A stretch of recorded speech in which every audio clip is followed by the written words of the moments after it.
agradecendo a presença da professora doutora Sabine Righetti. Com certeza vai ser muito proveitosa essa nossa reunião. Junto com a Sabina, nós temos a nossa professora titular aqui da obstetrícia, a doutora Eliana Amaral, e elas vão falar para a gente sobre como se comunicar com a sociedade sobre pesquisas em saúde da mulher. Então, acho que vai ser muito interessante para a gente. Passo a palavra para elas, vou passar para a professora Eliana, e aí nós já começamos. Bom, minha posição aqui é mais para ajudar a estimular o debate e por ter feito esse contato com a Sabine, ela vai falar quem é ela, mas eu só queria dizer que, acima de tudo, a Sabine é uma pessoa muito acessível e que tem se dedicado à comunicação científica de uma maneira que faz a diferença, e é isso que eu queria dizer. Para quem não conhece, ela vai falar aí do programa, tem um programa de pós-graduação em jornalismo científico na Unicamp, a Unicamp é uma referência nisso, e a Sabine veio, então, e hoje trabalha na Unicamp como pesquisadora nesse programa e também orientadora nesse programa, e traz uma experiência do mundo real, não só do mundo teórico, ela vem do mundo real para dentro da universidade, eu acho que isso vai ser muito interessante da gente ouvir. Então, a especificidade dela não é a saúde da mulher. Falou, mas Eliana, eu não sou dessa área. Eu falei, não, eu tenho certeza que suas dicas vão valer para essa área. Então, bem-vinda, Sabine.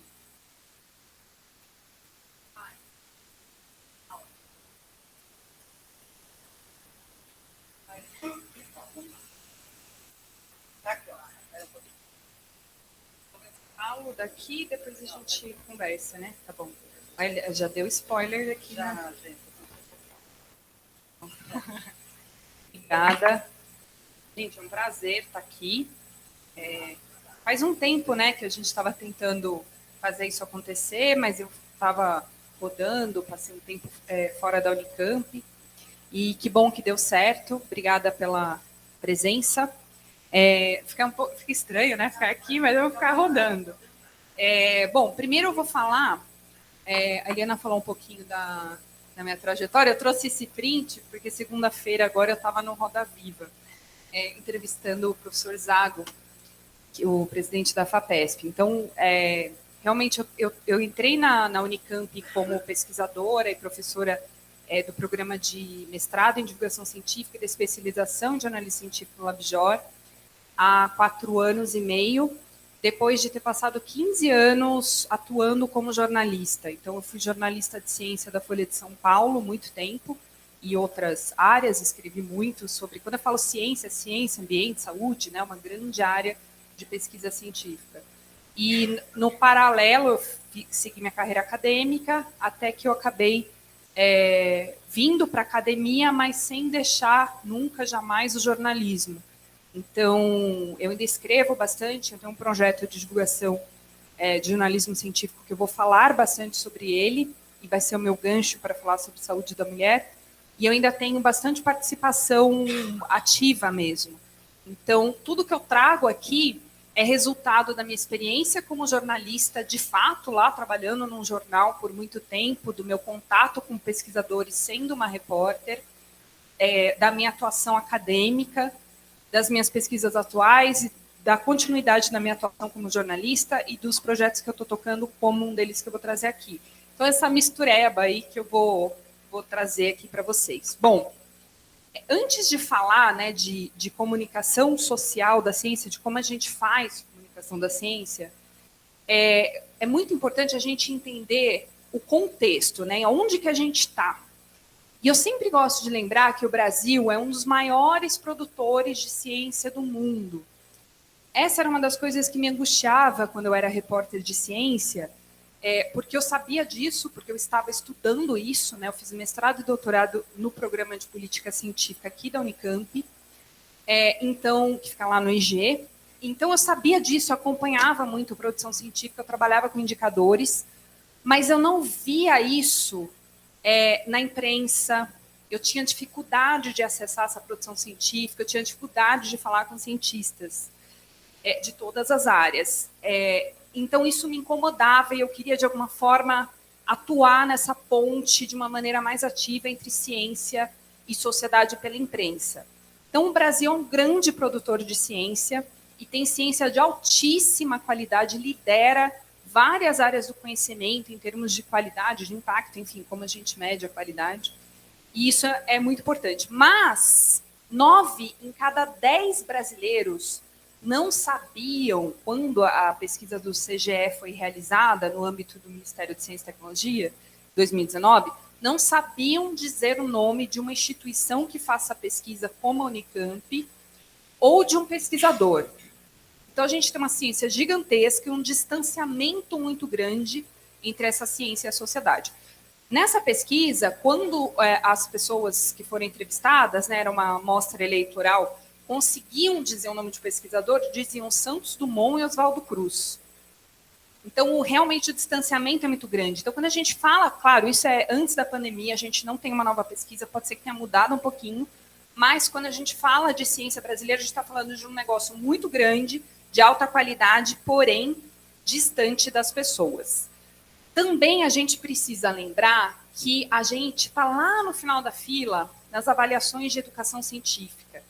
Por exemplo, o PISA, que é o exame da OCDE, que avalia 70 países, o Brasil fica lá no final dos países, ou seja, a nossa educação científica regular na escola, ela é muito ruim, ela é pouco prática, ela é muito teórica.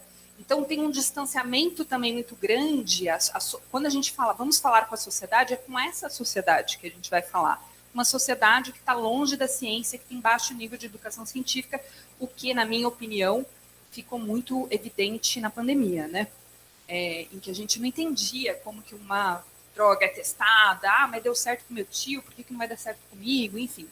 Então, a gente tem um ensino de ciência muito teórico, a gente tem poucos laboratórios de ciência, trouxe aqui dados, metade dos professores da nossa educação dão aula na área em que eles não são formados, então a gente tem professor de inglês dando aula de biologia.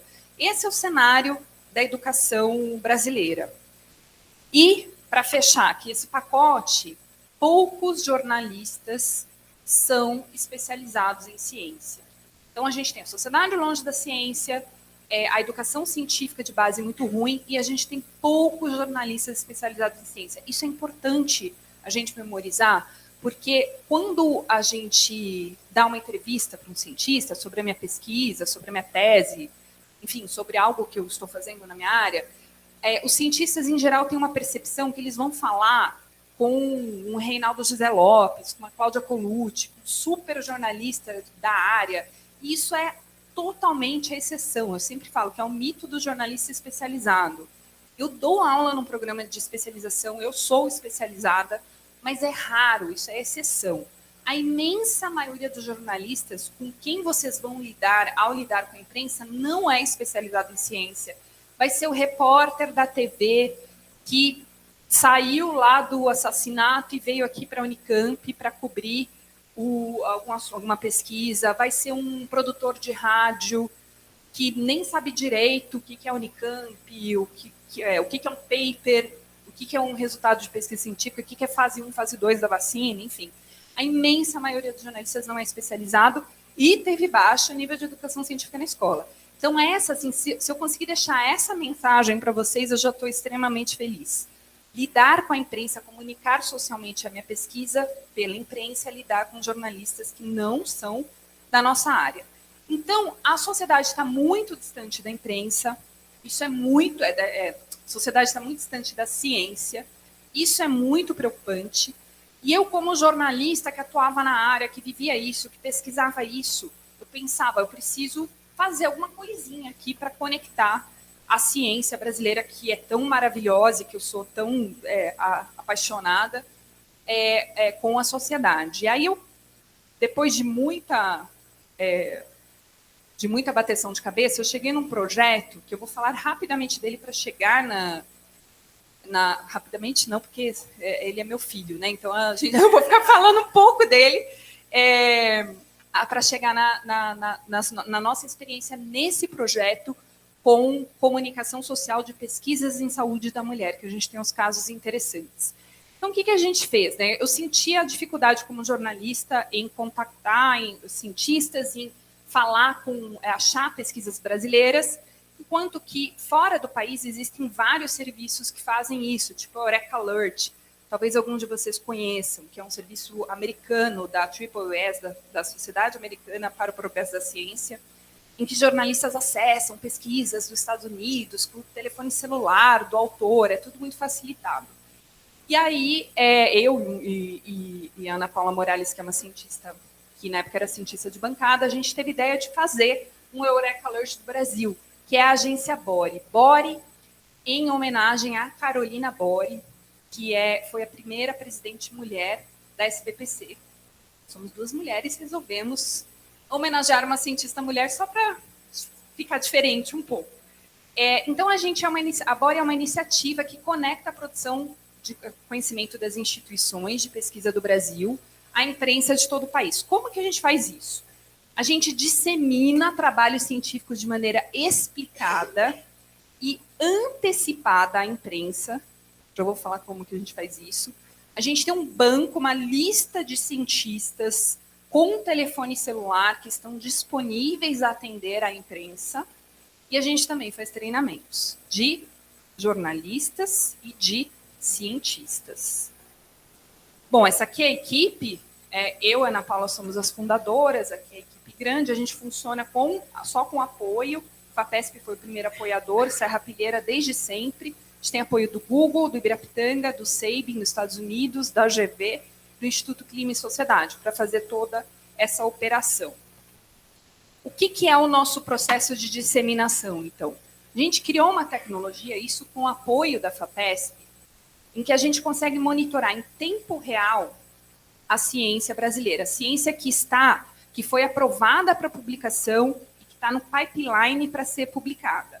A gente criou essa tecnologia, fez parceria com centenas de periódicos e editoras científicas. Então, a gente meio que vê na nossa tecnologia, esse paper aqui vai ser publicado quarta-feira da semana que vem, por exemplo. Isso dá 1/3 da ciência brasileira, mais ou menos 100 artigos científicos por dia.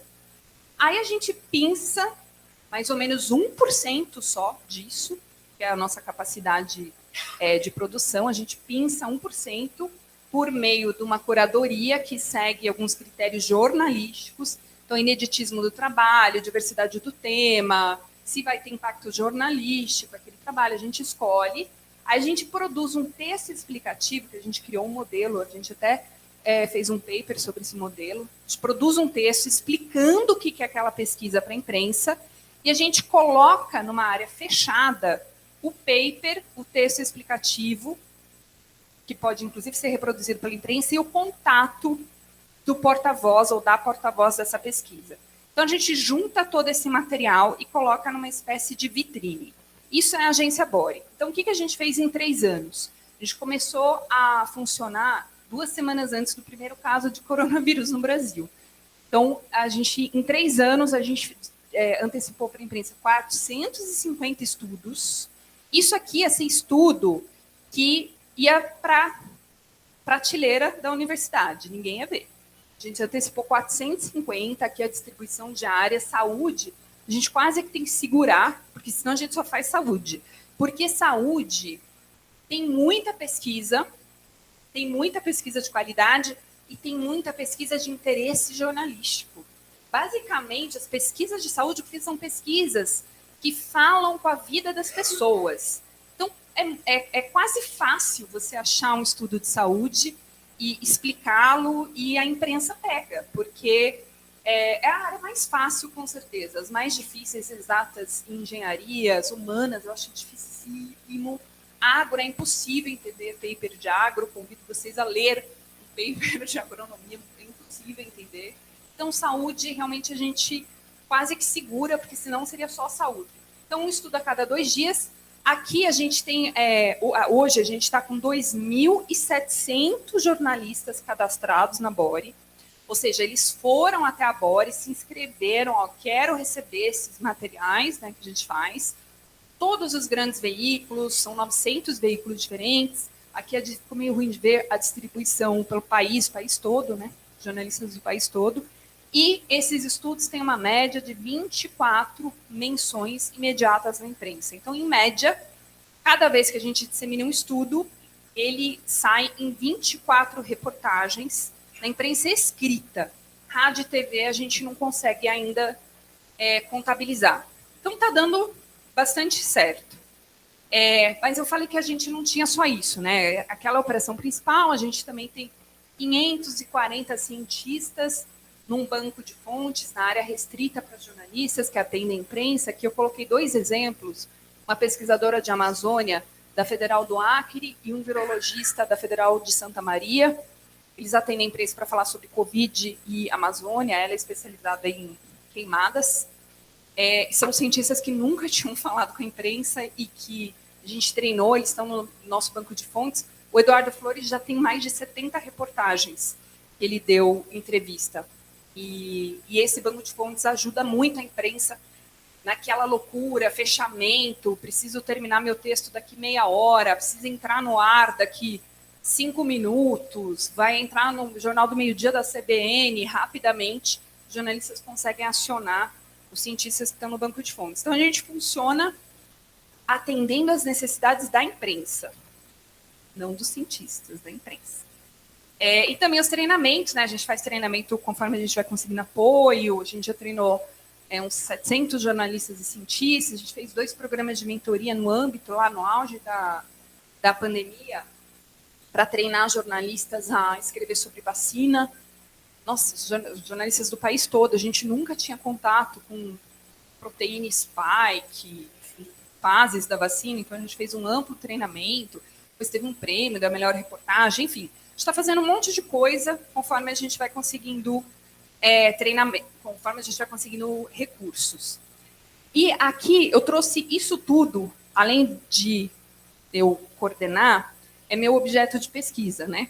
Então, eu estou para publicar os resultados de uma pesquisa que eu fiz em 2021, com cientistas que estão lá na Bore e com jornalistas, os jornalistas que estão cadastrados, e a gente perguntou para eles quais são as principais dificuldades nessa interação jornalistas e cientistas e pesquisadores para falar sobre ciência com a sociedade pela imprensa. E aí, os cientistas dizem, jornalistas não têm preparo, sempre a culpa é do jornalista, né? O jornalista não tem preparo, o que é importante saber, porque realmente ele não tem preparo, então, como ele não tem preparo, eu preciso saber disso e eu preciso falar com ele, sabendo que ele não tem preparo, porque eu estou falando direto com a sociedade. Falar com o jornalista é falar com a sociedade, diretamente, né? Então, os jornalistas não têm preparo, muitos cientistas falam, putz, eu não tenho assessoria de imprensa, o Unicamp é totalmente exceção no ecossistema de pesquisa do Brasil, né, que tem uma assessoria de imprensa grande, qualificada, muitas instituições nem têm assessoria de imprensa, assessoria de comunicação. Muitos falam, eu tenho falta de familiaridade com a imprensa, nunca dei entrevista, não sei como dar, como falar, o que eu tenho que falar.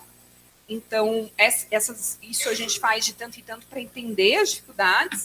E os jornalistas, nessa mesma pesquisa, quase metade diz que o problema está com os especialistas. Não, o problema não sou eu, são os especialistas.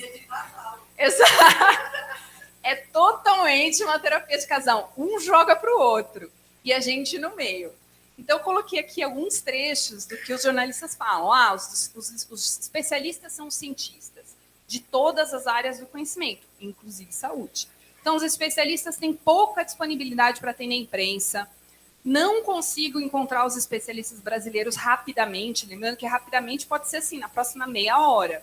Porque eu vou ter que entrar, publicar o texto, entrar no ar, online, enfim, na rádio. Então, não consigo encontrar rapidamente. Cientistas não gostam de falar com jornalista. Não consigo entender o que os cientistas falam.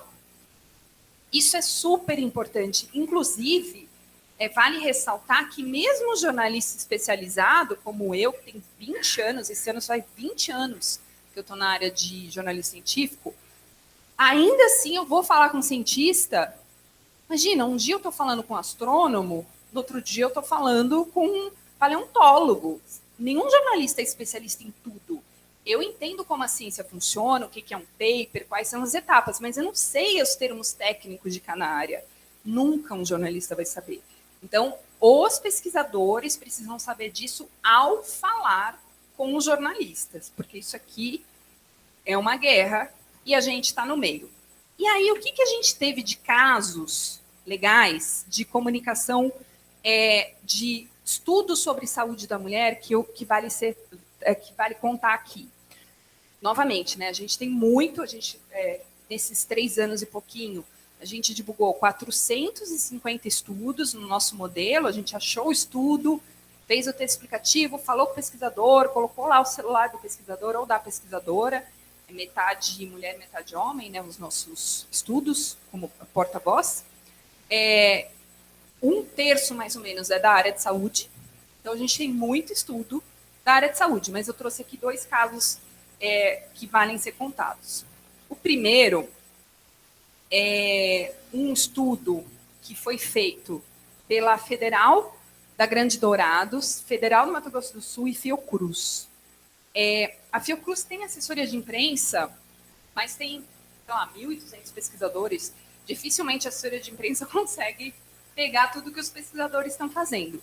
Aqui, as 2 universidades, Federal do Mato Grosso do Sul, até que tem alguma coisa, a Federal da Grande Dourados tem a comunicação, assessoria de comunicação menorzinha. Então, é um estudo que muito provavelmente ia ficar lá na prateleira da universidade.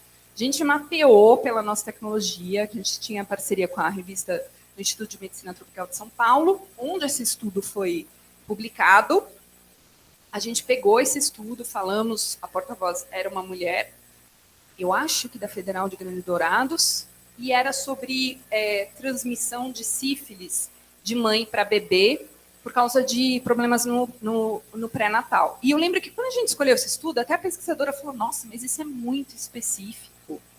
O editor da revista falou, nossa, mas está todo mundo falando de Covid, quem vai querer falar de sífilis, pré-natal? E lembra que eu falei que, em média, a gente tem 24 menções? Mais de 200 menções só na imprensa escrita. Esse estudo, quando a gente divulgou, ele explodiu na imprensa de uma maneira surreal. Foi o nosso primeiro grande caso. Saiu em grandes veículos especializados, né, em questões de gravidez. A Crítica é um jornal grande lá do Mato Grosso do Sul. Muitos veículos da região, porque tem universidades, né, da região. Jornalistas gostam quando tem universidade da região. Jornalistas daquela região pegam o estudo. Então, foi um caso impressionante de repercussão na imprensa, um estudo que a gente pegou e que a gente não imaginava. Recentemente, a gente fez uma lista dos 10 estudos que a gente antecipou para a imprensa na Bore, de pesquisadores brasileiros, que tiveram maior repercussão na imprensa nesses 3 anos. Esse estudo que eu mencionei está em 7º. Teve muita repercussão. Saúde na mulher, tema super específico, a pesquisadora duvidava, o editor duvidava. A gente, como é um experimento, a Bore, a gente testa muito. Então a gente falou, não, vamos fazer, vamos testar. E teve esse resultado. Aqui, se vocês, né, por curiosidade, os que tiveram mais impacto, esse aqui é o de maior impacto. Se eu não me engano, é um estudo da PUC do Rio. Estava todo mundo da Covid, esse estudo bombou bastante, né? 6 em 10 doenças contagiosas têm origem em animais. Esse aqui foi também uma surpresa, isso aqui é ciências humanas, ciências sociais aplicadas. 1 em cada 10 pais lê termos de jogos e aplicativos usados pelas crianças. Como a gente não imaginava, esse estudo explodiu. Alimentação, assuntos de alimentação sempre a imprensa adora. Isso daqui também a gente não imaginava, liderança também, ciências sociais aplicadas. Lideranças plurais conseguem transformar a realidade nas favelas, era um livro. A gente também, além dos artigos que a gente mapeia, a gente recebe também livros, relatórios técnicos, depois eu vou falar disso. Então, tem uma diversidade bastante grande. Isso aqui é um estudo da Unicamp, vou falar dele também. Aquecimento de oceano, corais também são assuntos interessantes, mas saúde é sempre interessante. E temas específicos que às vezes a gente acha, putz, isso não é interessante, na dúvida, vale a pena comunicar socialmente, porque pode virar uma informação muito relevante. Aqui um outro caso, esse é bem mais recente, é de 5 de agosto. Esse aqui é um estudo que até a gente divulga pensando o que vai acontecer com ele. Por quê? Ele é um estudo que ele não vai para a editoria de a reportagem não vai para a editoria de ciência e saúde. Normalmente, quem cobre um estudo desse tipo é a editoria de economia, de mercado de trabalho, e aí está ainda mais distante do jornalista especializado em ciência. Novamente, a ciência ela está em todas as áreas do conhecimento e está em todas as editorias do jornal. Naqueles 2.700 jornalistas, cerca de 140 são jornalistas que se dizem de ciência. O restante é produtor, editor, jornalista de política, de educação, de economia. E aí esses vão saber menos ainda o que é um artigo científico, o que é um resultado científico. E aí esse estudo aqui, que foi da Cadernos de Saúde Pública, publicado dia 5 de agosto, ele teve um pouco mais de 20 menções na imprensa escrita, está mais ou menos na nossa média, saiu em jornais importantes e diversos, Folha de São Paulo e A Crítica, que é o maior jornal da região norte, ele é sediado em Manaus. Então, imagine, isto é dinheiro, uma pesquisa científica da Federal do Maranhão, isto é dinheiro. Olha a conexão. E aqui eu trouxe a reportagem da editoria de economia da Folha de São Paulo, na seção Mercado de Trabalho. Uma pesquisa relacionada à saúde da mulher. Então, isso também é uma mensagem importante que eu queria trazer para vocês. A ciência que vocês produzem não necessariamente vai estar lá na página de saúde e ciência. Dependendo do foco, do resultado, o gancho é outro. Para o jornalista é outro jornalista, é o jornalista de mercado de trabalho, porque ele viu aqui um assunto de trabalho. Por isso também foi para Isto é Dinheiro. Essa pesquisa, não tenho dúvida nenhuma, que seria totalmente ignorada. Ela não teria como ter uma divulgação na imprensa, um tema tão específico na Caderno de Saúde Pública da Federal do Maranhão. Então, um caso muito, muito legal. Aqui, outros casos específicos da Unicamp, que valem a pena ser contados. Esse aqui, eu adoro esse caso. Esse caso a gente não mapeou. É de um periódico científico super especializado em terremoto. E o pesquisador da Unicamp, que é das engenharias, ele ficou sabendo da Bore de orelhada, acho que eu publiquei um texto no Jornal da Unicamp, não lembro direito a história, mas aí ele me acionou, que é o Luiz Vieira, né? E falou, olha, tá para sair um estudo meu, que eu achei legal, um estudo que a gente olhou, inclusive internacional, né? A gente olhou para riscos de técnicas de exploração de gás na região de Manaus, e a gente viu que tem uma técnica específica que provavelmente vai ser autorizada lá, porque estava rolando uma discussão sobre a autorização dessa técnica, pode gerar pequenos sismos e gerar terremoto, e isso vai ter um custo muito alto. Isso eu estou falando do meu jeito Sabine, porque quando ele me falou, eu não entendi nada no começo, porque ele era bem engenharia, linguagem dura, né? Eu falei, bom, vamos ver tal. Daí a gente pegou o estudo, vamos antecipar para a imprensa. Fizemos o texto explicativo, foi publicado dia 13 de agosto, em auge da pandemia, na média, pouco mais de 20 menções, saiu em jornal grande, o Globo, saiu em vários veículos da região, lá de Manaus, né, onde ele estudou. E aí, o que aconteceu? Mudou uma determinação do Ministério de Minas e Energia. Isso aqui é importantíssimo. Quando a gente fala de comunicação social da ciência, não é comunicar por comunicar. Não é só comunicar por comunicar, para prestar conta, porque a sociedade paga a minha pesquisa. Não é só isso.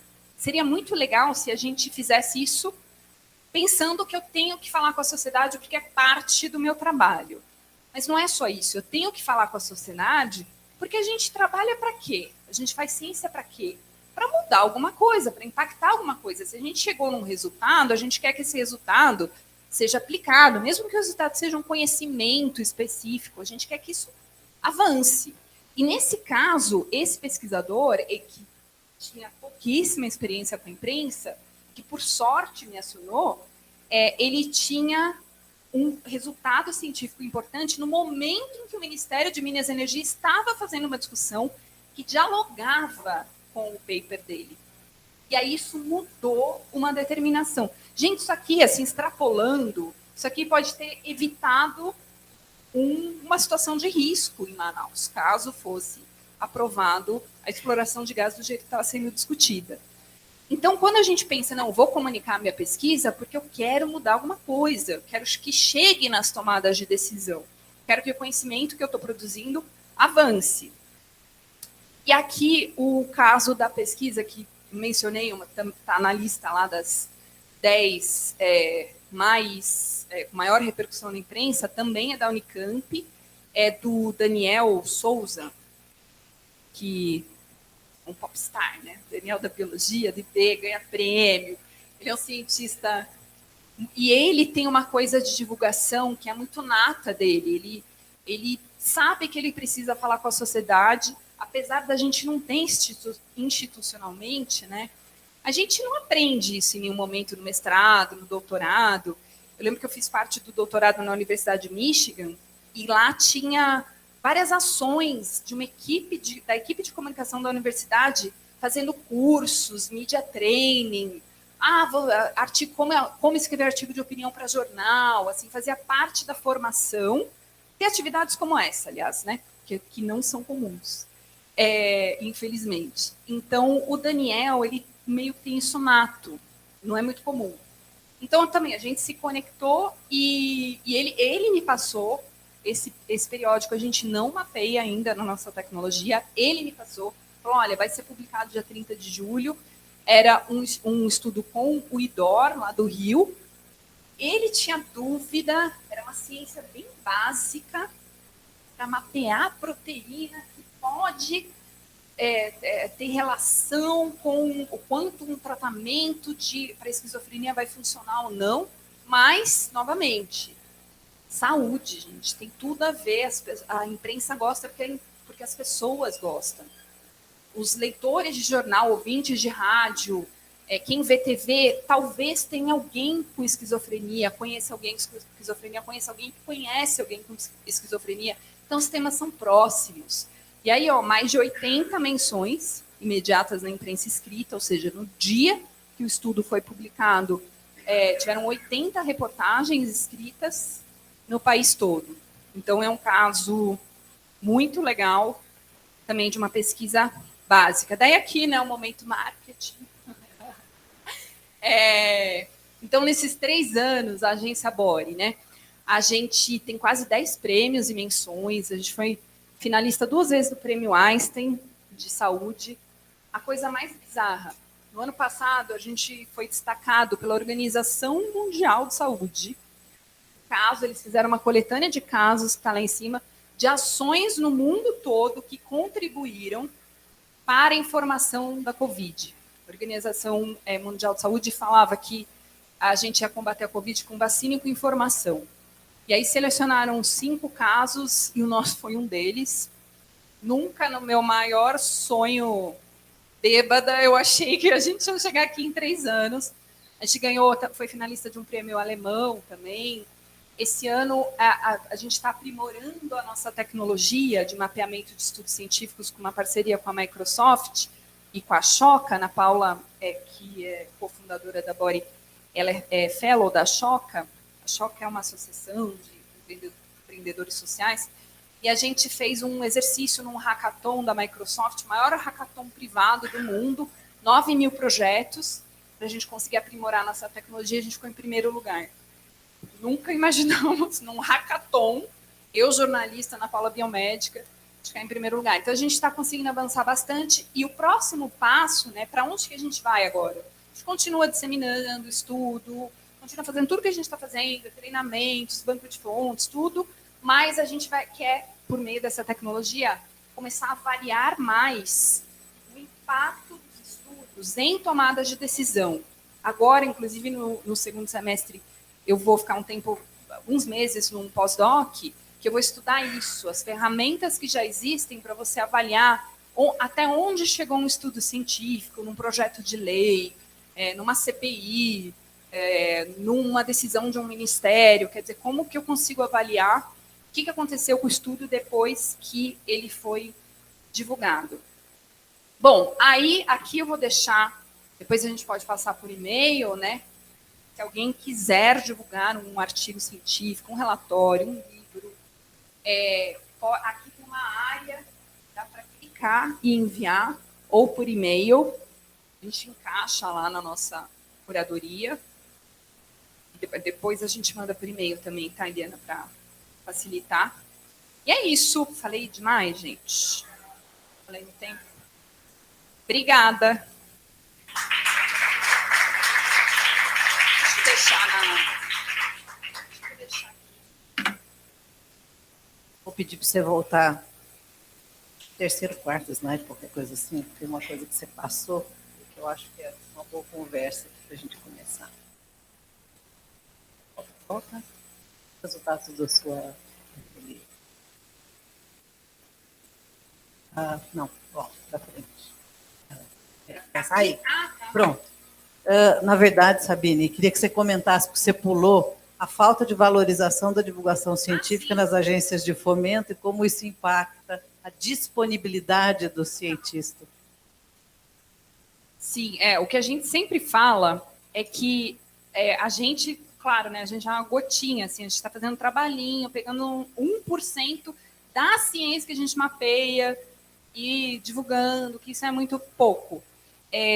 Mas que, mesmo que tivesse um monte de iniciativas juntas, fazendo um monte de coisa, isso não ia adiantar nada se o modo como a divulgação científica é visto na universidade e nas agências de fomento.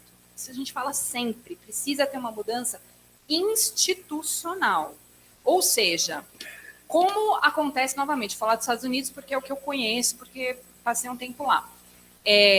Quando você, não sei se alguém já teve experiência de submeter um projeto para uma agência de fomento americana, você coloca no seu projeto presença na imprensa.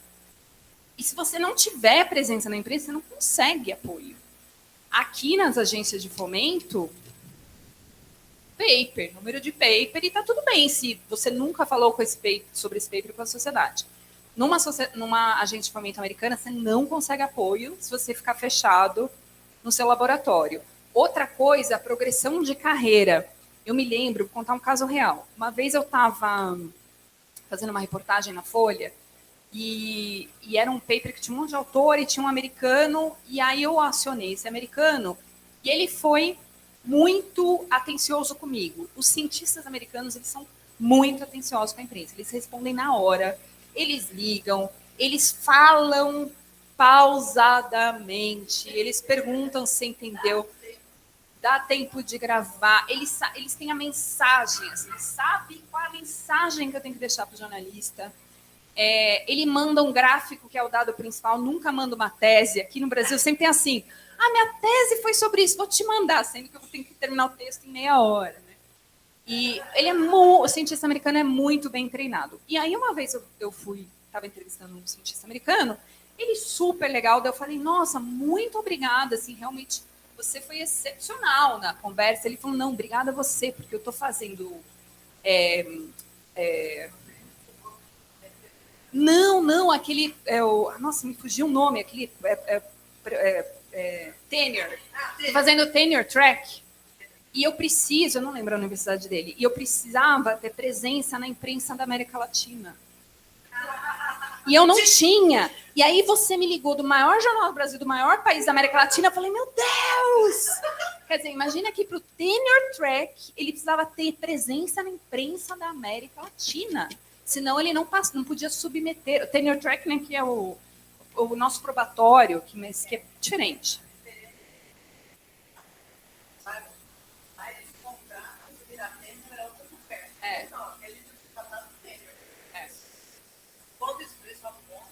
Você pode ficar 10 anos na universidade e não passar no tenure track, e aí você... A estabilidade vem depois de você passar pelo tenure. E ele faltava isso para ele conseguir submeter o tenure. E isso diz muito, né, sobre a valorização institucional e das agências de fomento. Aqui é quase o contrário. É quase o oposto. Quando tem um cientista aparecendo demais, aí os colegas do departamento começam a falar, olha lá, tá de novo no Jornal Nacional. Daniel de novo no Jornal Nacional. Isso a gente ouve muito. Ouve muito. Isso é horrível. Imagina que o cientista está falando com a sociedade quando ele fala no Jornal Nacional, 40 milhões de pessoas assistindo. Isso é muito importante. Quanto mais Daniel no Jornal Nacional, mais a sociedade vai saber. É a Raquel.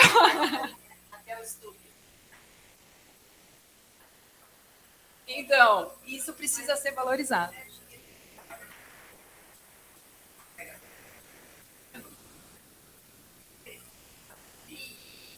Para conseguir a progressão na carreira.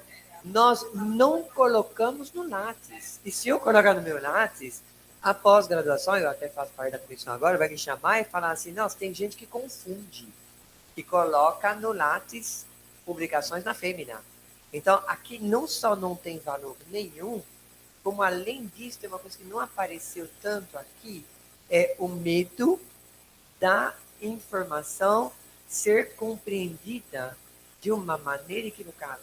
E como a gente tem na medicina, eu vou pegar um exemplo bem bobo, o chip da beleza. Vou pegar porque até você provavelmente já ouviu falar do chip da beleza e da questão da testosterona em mulheres.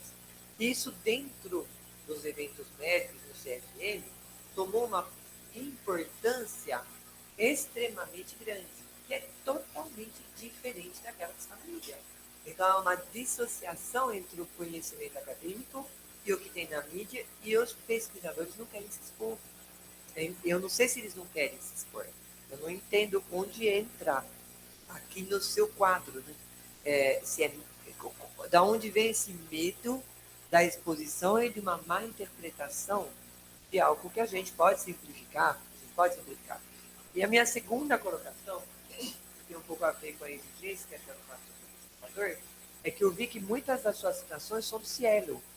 E a gente não vai escolher o Cielo, a gente vai escolher o Web of Science. Então, a nossa informação vai se tornar pronta para uma revista que quer uma minúcia, não uma revista. E aí você fala do cara da biologia que criou coragem, foi falar de proteínas, de um artigo muito específico, porque ele teve a coragem de falar, olha, não é uma coisa que ainda vai ser prática, mas pode estar ajudando no desenvolvimento da esquizofrenia. Então, parabéns, muito obrigada, Eliana, parabéns pela apresentação, tem um monte de coisas aqui, eu que nem aluna, né, da apresentação, usando o celular para tomar nota, mas realmente eu fico impressionada entre a distância da academia com aquilo que ela tem em relação à sociedade. Porque a gente teve uma reunião que foi elaborada pela Laura de um planejamento estratégico da nossa pós-graduação. E na cabeça de todo mundo, a primeira coisa é o social. Depois, no final, o que apareceu no relatório? Publicar mais, com pessoas importantes, todo mundo inteiro que não seria nada sobre divulgação do conhecimento, a não ser pequenos vídeos de 3 minutos feitos pelo pesquisador, mas sem perguntar.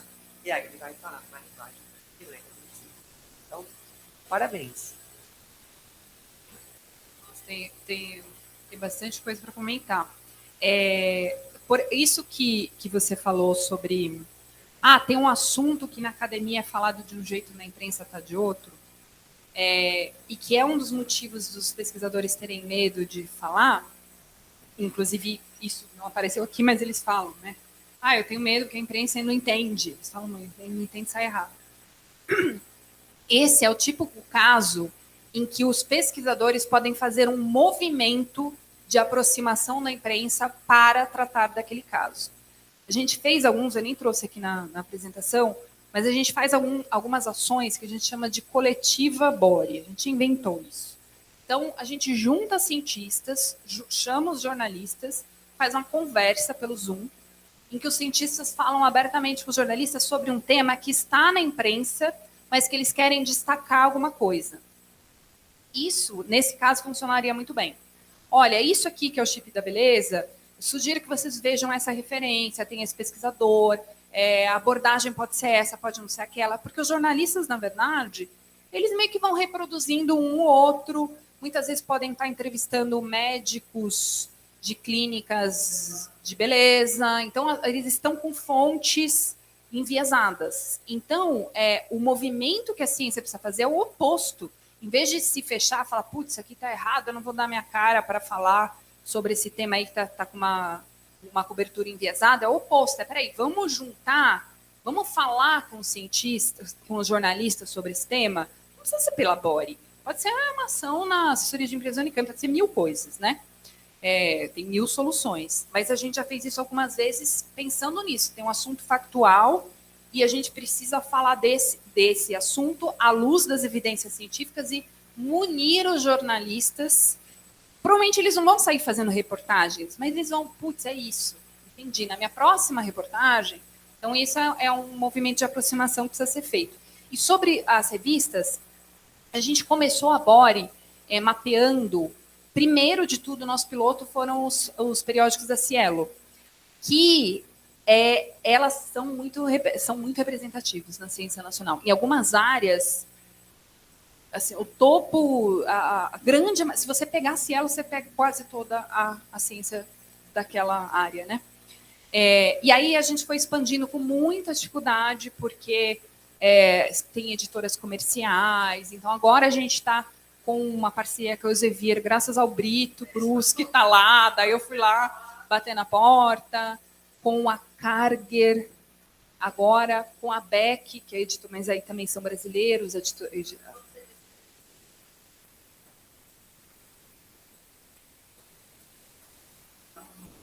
Não, parceria para a gente poder acessar para a gente poder acessar os periódicos. Então, a maioria dos periódicos de editoras comerciais, a gente ainda não consegue monitorar na nossa tecnologia, mas a gente recebe dos cientistas. Os cientistas mandam por e-mail ou pelo formulário e a gente inclui na curadoria. Hoje a gente já tem, nesse momento, metade internacional e metade nacional, de periódico nacional e internacional.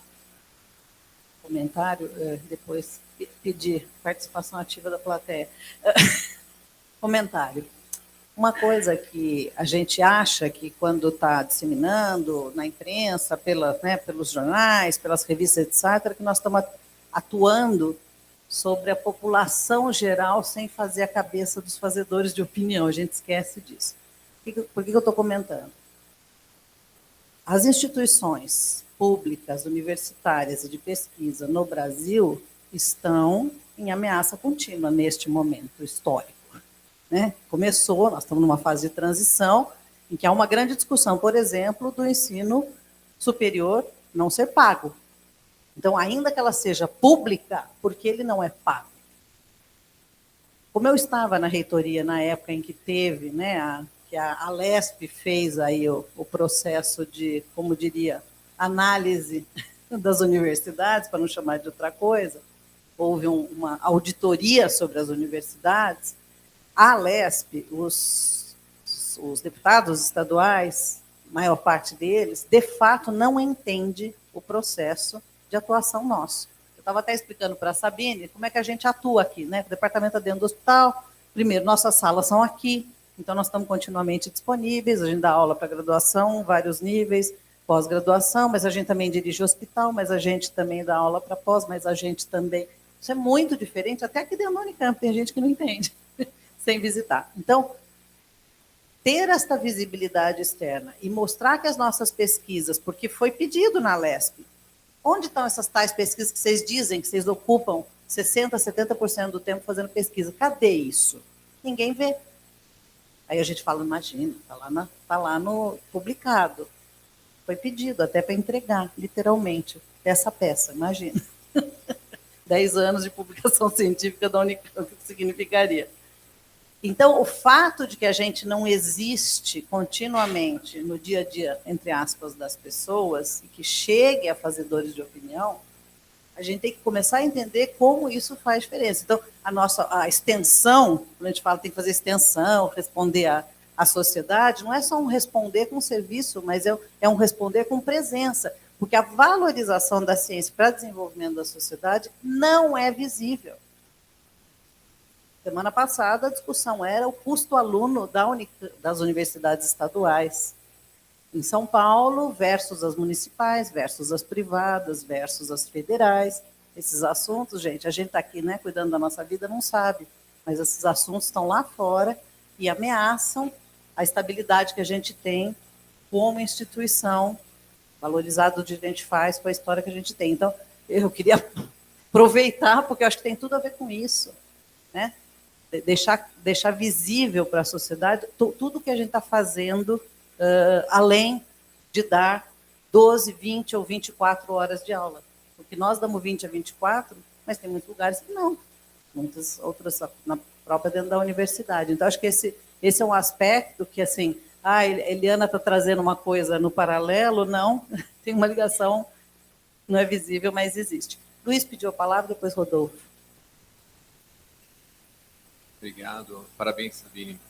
Legal, o hospital aqui está acostumado com partos difíceis, né? E você falou que esse é seu filho, você deve ter sido parte difícil. Parabéns, de qualquer forma. Logo no início da sua apresentação, você coloca a questão da divulgação científica dentro do Brasil e da permeabilidade das informações sobre ciência dentro da nossa sociedade. Eu queria saber a sua impressão, ou se isso está documentado, como que a gente se compara com relação a outros países, porque me parece que é um problema universal, né? Eu ficava, quando você falava, me lembrou do livro do Carl Sagan, O Mundo Assombrado pelos Demônios, né? Em que ele, logo no começo, ele comenta que um dos grandes problemas da ciência mundialmente é justamente conseguir penetrar, fazer com que várias camadas da sociedade fiquem afeitas ao método científico. Historicamente, isso acontece, o iluminismo, o próprio Renascimento, todos eles foram movimentos de elite, né? E que afetavam pequenas percentagens da população. Então, quer dizer, fazer com que isso permeie a sociedade como um todo, embora os benefícios sejam para todos, né? Toda a nossa vida moderna é baseada na ciência, é muito difícil. E uma das coisas que ele comenta lá é que 60% dos americanos achavam, por exemplo, que os humanos teriam convivido em algum momento com os dinossauros, por exemplo.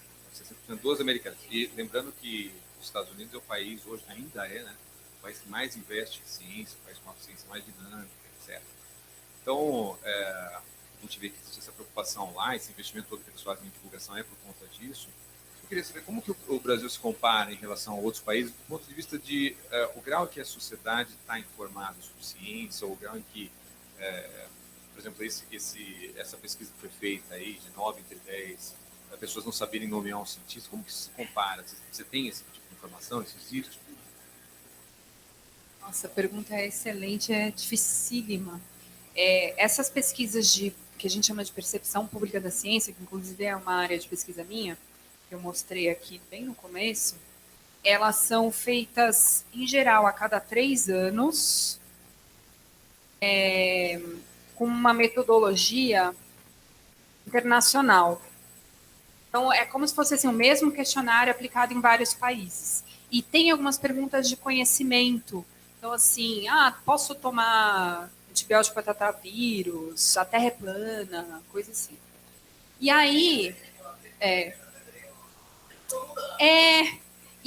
então, aí até há pouco tempo, essas pesquisas existem desde a década de 70. No Brasil, um pouco mais recente, mas enfim.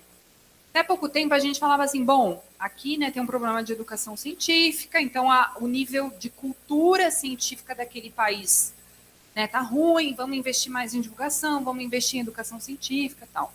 Só que daí a gente começou a ver que pessoas, aí deu um nó nos últimos anos. A gente começou a ver que pessoas com alta escolaridade, com boa educação científica, falam que a Terra é plana.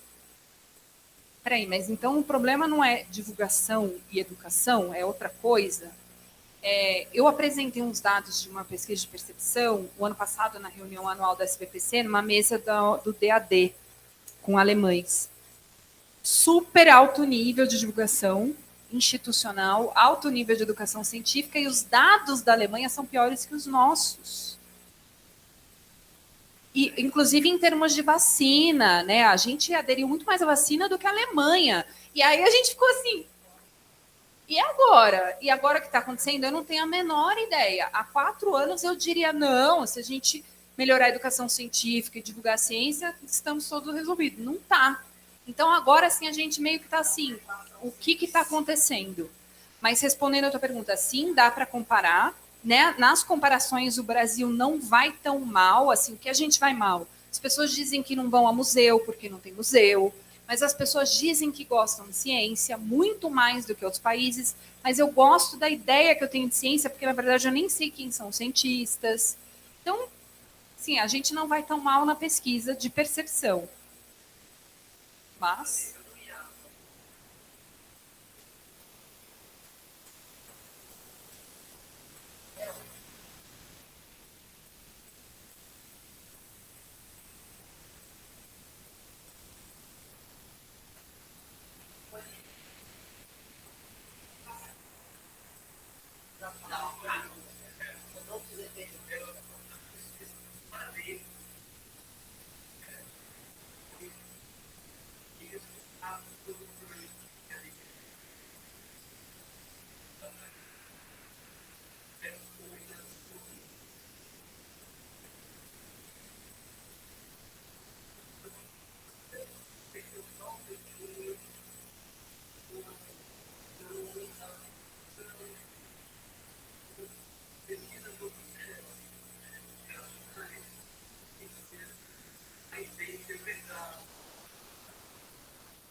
essa pergunta de 1 milhão, né? Olha, aí tem uma outra questão também, que como é que eu vou dizer isso sem deixar todo mundo decepcionado? Por exemplo, o Instituto Serra Pilheira, que apoia a gente desde o começo, eles acabaram de lançar essa semana um edital para influenciadores científicos fit. Então, assim, quem... fitness, assim. O edital chama alguma coisa fit, não lembro. Mas, assim, supondo que eu sou uma cientista da área de nutrição, sei lá, aí eu vou eles vão apoiar iniciativas no Instagram e fala com base em evidências e tal. Então, esse tipo de ação é muito legal, muito legal. Mas a visibilidade de quem vai falar sem base em evidências provavelmente vai continuar muito. Porque é muito mais legal eu falar no meu Instagram que se eu tomar o Desinchar, que você vai comprar com desconto, com o meu cupom, você vai emagrecer 10 quilos por mês, do que eu falar assim, ó, não vai adiantar nada tomar Desinchar, porque é a mesma coisa que tomar água, você tem que parar de comer e fazer exercício. Isso é chato. Então, a gente via isso muito na pandemia também. Tem que tomar vacina, tem que ficar em casa. É chato, é mais legal falar que está tudo bem e que a imprensa está mentindo. Então, em relações a tomar a atitude das pessoas, muitas vezes a ignorância é mais tentadora. E é o caso de outras pseudociências, enfim. Mas não é só isso, né? Tem um monte, eu comentei que eu estou escrevendo um livro sobre negacionismo, é parte também muitas vezes, do desamparo das pessoas, né?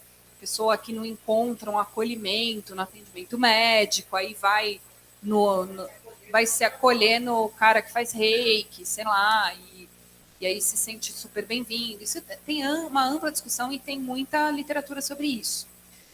Ou seja, não é só ignorância, não dá para falar isso.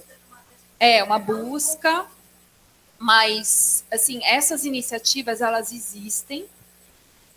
Acho que, por exemplo, a Átila é um caso desse, que explodiu, né? Mas Átila Yamarino, ou Átila, ou Átila. Átila, já estou chamando de Átila, né? O Átila Yamarino. Não.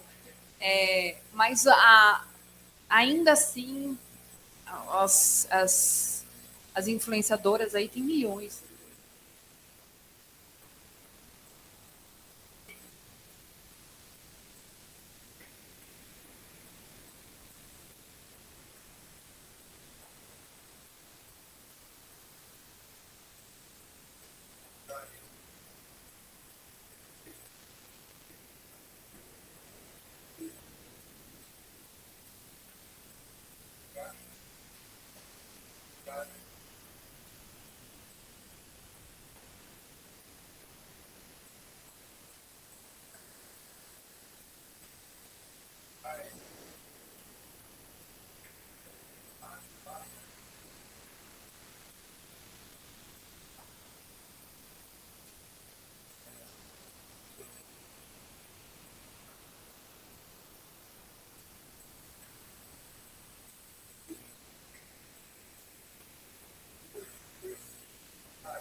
Então, na verdade, a minha percepção desse fato, dessa vivência, é que muitos deles, de fato, não conhecem.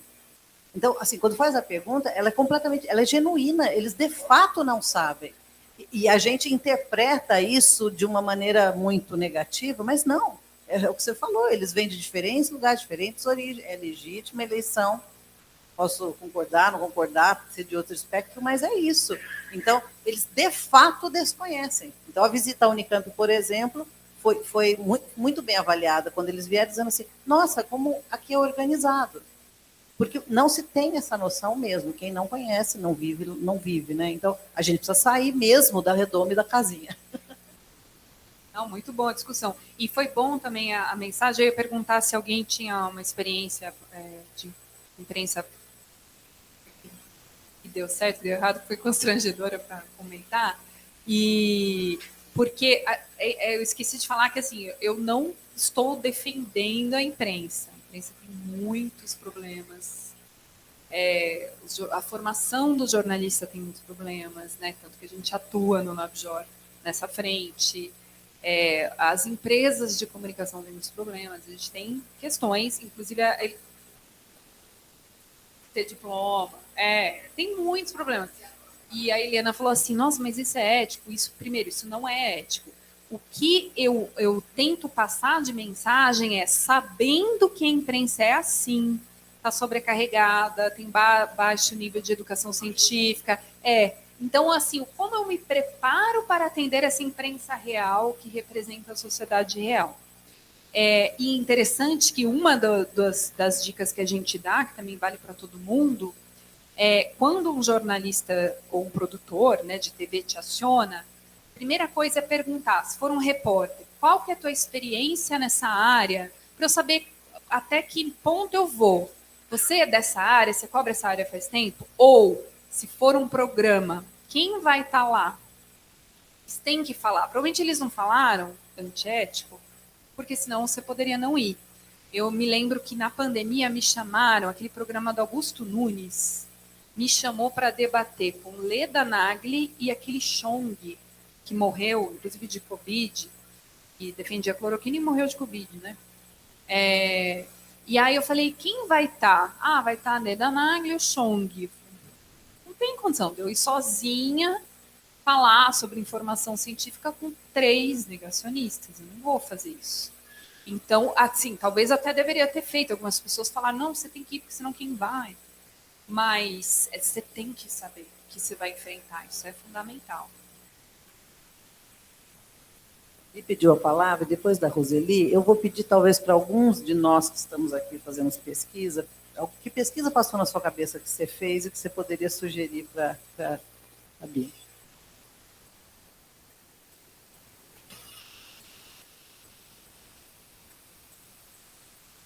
Sabine, parabéns, acho que todo mundo já te parabenizou, a reflexão está ótima. Dentro desse contexto, né, de quem um acha que o outro é que não tem razão, falando aqui da gente enquanto profissionais de saúde ou cientistas, e essa comunicação com a comunidade. Às vezes, a gente tem a impressão que a imprensa, estou falando imprensa, as coisas mais populares, Folha, veículos de televisão aberta, enfim, a percepção que a gente tem é que eles não têm muito interesse em comunicar coisas que são relevantes para a sociedade e que poderiam ser educativas, versus o sensacionalismo, às vezes, né? Como nós vivenciamos há poucos dias aqui, né? Um fungo vira o fungo maldito, uma criança nem morreu, mas assim, passam uma informação. Depois eles até, no conteúdo, dão uma amenizada, mas isso... O que acontece nesse mundo que precisa, parece que como se as pessoas não merecessem receber boas notícias, ou as notícias boas não têm significado, não sei o que te passa nisso. E da vivência, né, a questão de muitas vezes, para evitar esses erros de comunicação, eu já tentei com a Folha, numa situação aqui interna, de querer rever o texto para não ter equívocos. E mesmo revendo, depois foi distorcido, e a gente às vezes fica mal porque parece que aquilo que você falou é uma idiotice. Então, eu tenho um pouco de preocupação com relação a isso até hoje. Começar do rever o texto. No manual de redação da Folha, tem uma, que é a que eu conheço, né? Tem uma regra que a gente não pode submeter o texto inteiro para ninguém. Por quê? Imagina o seguinte, eu posso entrevistar uma cientista, mas eu também posso entrevistar Jair Bolsonaro. Eu não posso submeter um texto para o entrevistado para que ele diga se o que eu estou dizendo faz sentido, enfim. Isso traria um viés. Vou contar um caso real para exemplificar isso. Quando eu era repórter de ciência, eu descobri um estudo que estava para ser lançado desta universidade e um pesquisador que eu não conhecia, mas que tinha realmente um resultado muito legal. E falei com ele, ele falou, olha, eu topo desde que você me deixe ver o texto antes. Aí eu falei, putz, mas não pode. Aí eu fui falar com Otávio Frias, dono do jornal, que amava a ciência, eu e o meu editor, que era o Reinaldo Zé Lopes. Aí ele falou, é um cientista, que mal vai ter? Não tem problema. Vamos abrir uma exceção. Aí eu escrevi o texto sobre a pesquisa dele, entrevistei um pós-doc dele, que estava brigado com ele, eu não sabia. E eu escrevi o texto priorizando a informação jornalística. O que o pós-doc me disse era mais importante para o entendimento do meu leitor do que o que ele me disse. Veio antes. Aí mandei o texto, peguei um avião, fui para Belém, para outra pauta. Na hora que eu cheguei em Belém, ele, quase isso. Ele falou assim, segue o cientista, segue o texto reescrito. Aí estava assim, o renomado professor, doutor, começava assim, que tem 25 artigos publicados em revistas de alto impacto, e tananana, que é incrível, que nanana. Ele reescreveu o texto assim, aí ele tirou todas as aspas do pós-doc e colocou no final e colocou assim, diz o fulano que nem participou tanto assim da pesquisa. Aí eu li isso, eu falei, o que eu vou fazer? Porque não tinha muito tempo, a pesquisa estava para sair publicada, estava em Belém. Aí eu mandei para o Reinaldo, meu Deus do céu, o que a gente faz? Reinaldo queria dar a matéria. A gente ficou uma semana com vai e vem de texto, envolvendo Otávio, envolvendo assessoria de empresa da Unicamp, para chegar num consenso. Então, assim, desde esse momento, eu falei, eu nunca mais submeto texto. Agora, dá para submeter trechos? Dá, total. Eu sempre falo, quando você dá uma entrevista, principalmente se for um material escrito, dê o seu WhatsApp, melhor saída, e fala assim, se você quiser me mandar um trecho, ou tiver uma dúvida técnica, me manda pelo WhatsApp. Eu faço isso sempre, eu mando um parágrafo. A explicação do tratamento é isso mesmo? Eu não preciso mandar a ordem das informações, o jeito que eu vou começar o texto, porque isso é muito subjetivo. Eu sei como eu tenho que começar para dialogar com o meu interlocutor. Mas eu posso mandar o trecho técnico, ou o trecho técnico que vai embasar o infográfico. Isso eu sempre faço. E aí o cientista fala, não, aqui em vez de molécula, chama de sei lá o quê. Esse tipo de erro é comum. Então, vocês podem sugerir isso. Me mande por WhatsApp. Vou ficar aqui online acompanhando até o seu fechamento. Quanto mais a gente se mostrar disponível, melhor vai ser o resultado. Então, isso resolve muito. Porque mudar o texto final pode mudar, pode diminuir, pode ter que ampliar na hora do fechamento. Mas resolvendo o trecho técnico, você resolve o que precisa ser resolvido. Então, isso ajuda. Qual que era a outra pergunta? Tá. Então, isso também o jornalismo também é importante a gente entender que quando as coisas dão certo, que a gente chama de o cachorro mordeu o dono. O cachorro mordeu o dono pode acontecer, né? Meio esperado. Cachorros mordem. Agora, e se o dono mordeu o cachorro? Aí é uma coisa esquisita que precisa ser noticiado. Então, quando uma coisa está dando certo, quando ela é óbvia, quando está tudo funcionando, não existe notícia, está tudo dando certo hoje. Está tudo funcionando, isso não existe. Quando a coisa dá errado, sai do padrão, aí ela vira notícia. Isso é o jornalismo mundial. Por isso até faço uns estudos de percepção da educação pública Por isso que a gente até tem uma visão muito negativa da escola pública, porque quando na escola pública é notícia, quando alguma coisa dá errado, quando cai o teto, quando tem o atentado, quando o professor falta. Exato. E aí a gente fica recebendo aqui falando, meu Deus, a escola pública é o caos. Só que a imensa maioria do país estuda escola pública, a gente tem 1000 casos que não, né, são um sucesso, enfim. Então, isso obviamente molda a percepção, mas, em geral, o que sai do esperado vira notícia. Isso é uma coisa importante de saber. Falando de factual, mas falando de ciência, aqui são os critérios, aqui tem alguns critérios que são os nossos, a imprensa tem alguns que dialogam com a gente e outros, mas o principal, inclusive que os jornalistas falam para a gente, é ineditismo. O quanto aquilo nunca foi falado.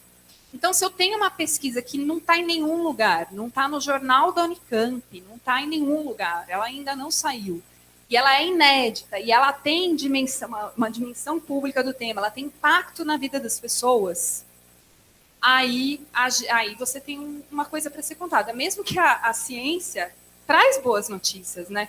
A ciência pode ter uma pesquisa com resultado positivo para a sociedade. Então, não precisa ser um resultado que o dono mordeu o cachorro. Não precisa. Mas precisa ter algo a ser contado, algo inédito. E esse algo é muito difícil de entender.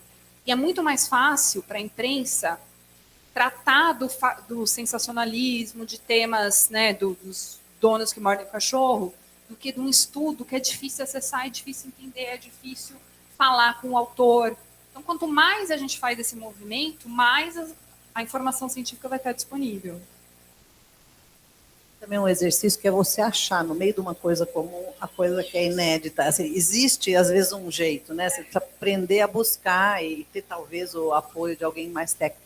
Eu queria deixar aqui a minha pergunta, ver se do pessoal aqui, nós temos muitos pesquisadores aqui, publicam muito, estava falando para ela da nossa pós-graduação, que é top, e que tem muita coisa de interesse, porque é a saúde da mulher, né? Então, alguma coisa que depois dessa conversa passou na sua cabeça, nossa, isso aqui podia ir para a Bore. Não ia falar disso. Em primeiro lugar, parabenizar por esse bate-papo aqui com a gente. Eu acho essencial e fundamental. De fato, a gente não tem nenhuma informação para estar divulgando a pesquisa, né? Isso fica muito claro. Dentro da universidade, a gente devia ter um apoio melhor e, sem dúvida, o pesquisador fica com medo de dar entrevista, porque a gente acaba sendo vítima várias vezes de ver o que você falou sendo distorcido na hora da publicação. Eu mesmo já passei por essa situação de falar, você pode me mandar o texto para eu ter certeza que você está falando? E eu não sabia disso que você acabou falando. Normalmente o repórter fala assim, olha, eu não posso porque vai sair, depois que estiver pronto eu te mando o link. De fato, eu sempre recebi o link, mas já foi. E em alguns momentos... não tinha nada grave, assim, mas às vezes o que a gente fala, e sem dúvida nenhuma você também posicionou isso, eu estou falando sem saber o quanto aquela pessoa entende do assunto que ela está me perguntando. Né? Então, isso é um grande viés. Às vezes eu estou falando, achando que eu estou sendo clara e o repórter não está entendendo nada. Mas, de certa forma, a gente sempre pergunta no final, ficou claro, está tudo ok? Eles respondem, não, ficou tudo claro. Depois, quando você vai ver, quando você vai ver, não estava tão claro assim. Eu costumo, quando sou acionada, às vezes a gente é acionada nesse tempo do Covid, por eu ter participado da elaboração do protocolo do Ministério, fui muitas vezes acionada para várias questões sobre vacina grávida, mas eram as próprias entidades, a FEBRASO, a SOGESP, que acionavam a gente através da assessoria de imprensa para se posicionar em algumas situações. E eu sempre tinha muito medo de que meu nome estivesse sendo vinculado de fato com o que eu estava falando. Eu acho que essa relação é muito importante. Foi fantástica essa conversa. Obrigada, espero que você venha outras vezes. Vamos lá, quem quer dar um exemplo aí?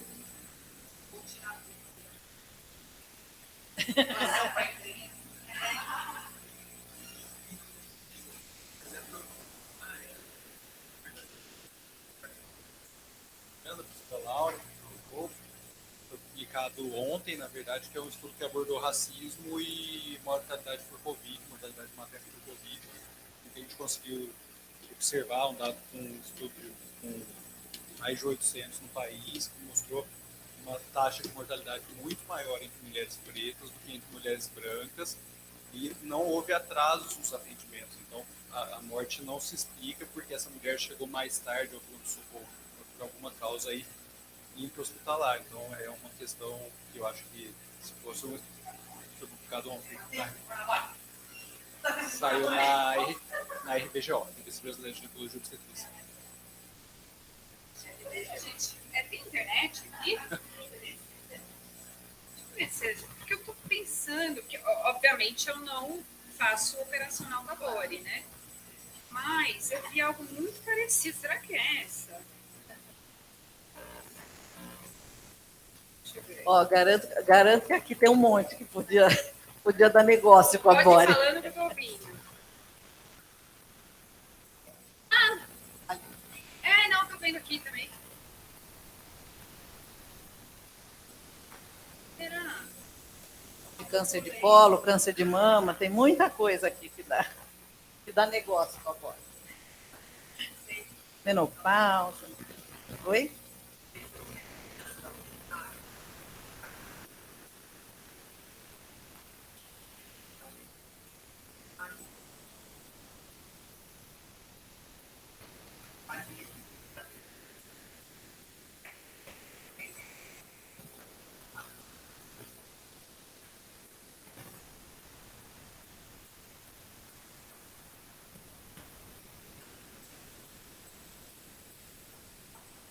Ah, sim, que é um pouco o que a Roseli falou, né? Gente, eu vi esse Resultado de lugar. programa, entendeu?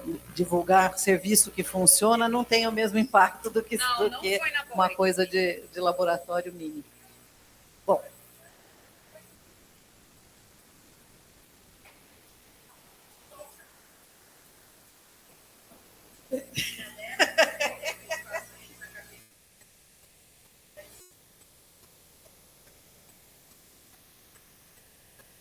tem esse assunto na disciplina do mestrado, na 586, tem a responsabilidade de disseminação que vai além da publicação.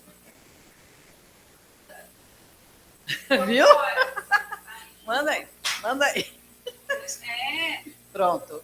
Deixa eu voltar. Eu acho, eu acho que tem um potencial gigantesco.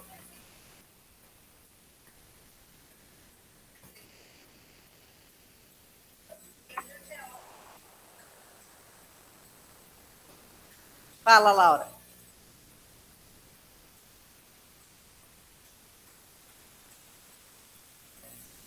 Eu vou pedir desculpa, eu cheguei atrasada. Eu sou Maria Laura, eu sou coordenadora atual da pós-graduação. Eu estava dando aula na pós-graduação, era a última aula do curso. Mas eu queria compartilhar um pouco da experiência. O que tem funcionado comigo é procurar a imprensa em datas importantes, sabe? Por exemplo, Dia Mundial sobre pré-eclâmpsia, sabe? E procurar, e funciona também bem procurar o jornal da Unicamp primeiro, porque a reportagem que sai aqui depois é captada por outros locais, né? Mas é realmente um desafio conseguir fazer essa ponte, essa comunicação.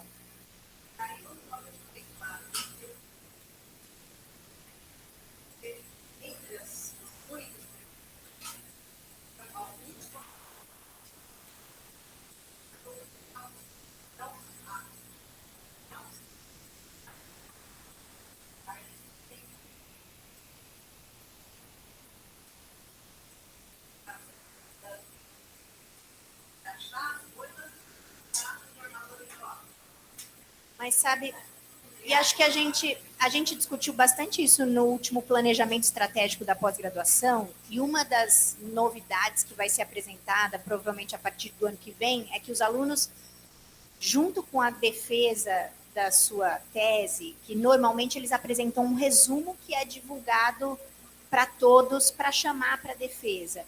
Eles vão também apresentar 2 vídeos, um vídeo mais científico, de 3 minutos contando dos resultados, e um vídeo com o que isso tem de impacto para a sociedade. E talvez esses vídeos divulgados na rede social possam também ser fonte de interesse para chamar as reportagens, o que tiver interesse.